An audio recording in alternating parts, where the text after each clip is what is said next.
नमस्कार, जय श्री राधे, जय श्री कृष्ण।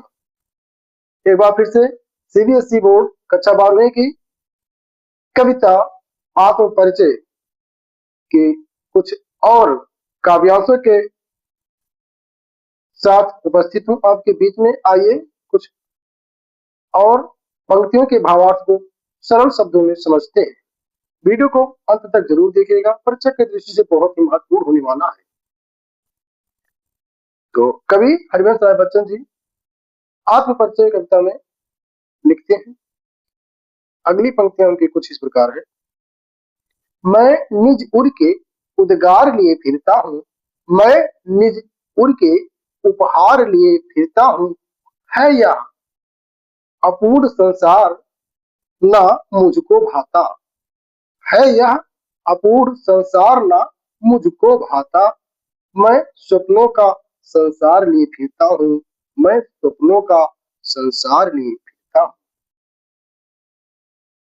प्रस्तुत पंक्तियां कवि हरिवंश राय बच्चन जी द्वारा रचित हैं,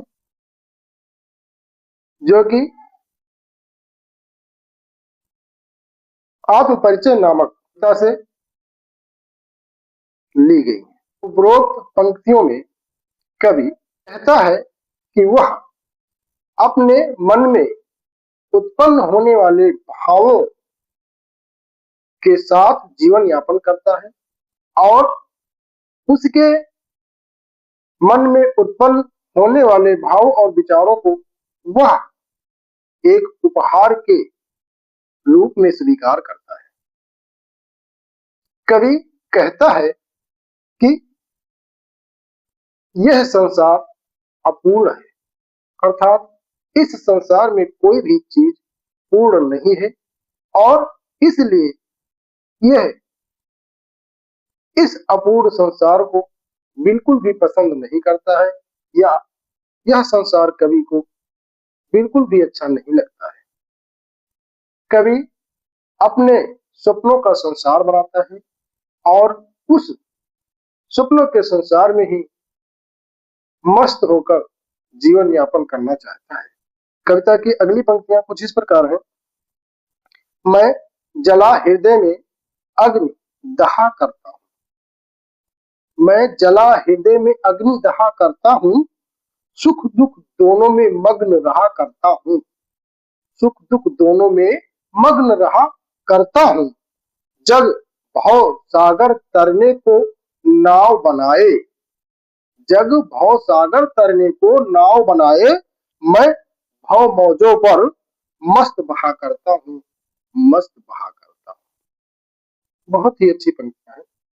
उपरोक्त पंक्ति में कवि हरिवंश राय बच्चन जी कहते हैं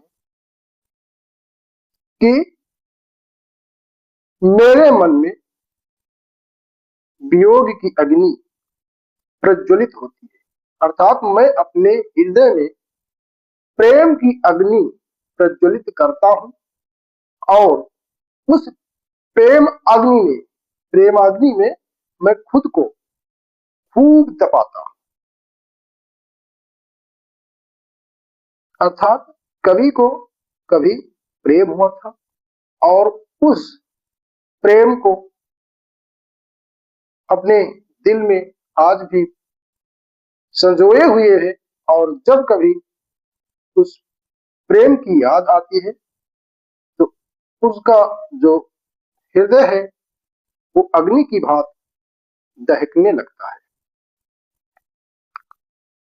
कवि संसार के लोगों पर प्रतिक्रिया देते हुए कहता है कि इस झूठी संसार के जो लोग हैं, इस अपूर्ण संसार के लोग मोक्ष प्राप्ति के लिए अर्थात इस संसार को पार करने के लिए विभिन्न प्रकार के नावों का अर्थात यत्नों का प्रयोग करते हैं, बनाते हैं, विभिन्न प्रकार के यत्न करते हैं ताकि इस संसार से उनको मोक्ष की प्राप्ति हो जाए, बंधन इस सांसारिक बंधन से उनको छुटकारा मिल जाए।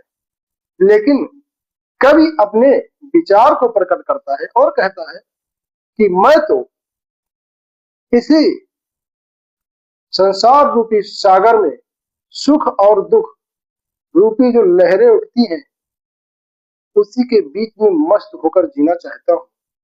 और कवि कहता है, मेरे लिए सुख और दुख दोनों समान समान है। ना तो मैं सुख में अत्यंत खुशी हो जाता हूँ और ना दुख में बहुत ज्यादा परेशान होता हूँ।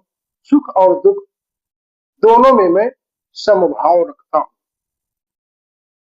तो बच्चों, इस प्रकार से अगर आप परीक्षा में लिखेंगे तो निश्चित रूप से आपको बहुत अच्छे मार्क, बहुत अच्छे अंक मिलने वाले हैं।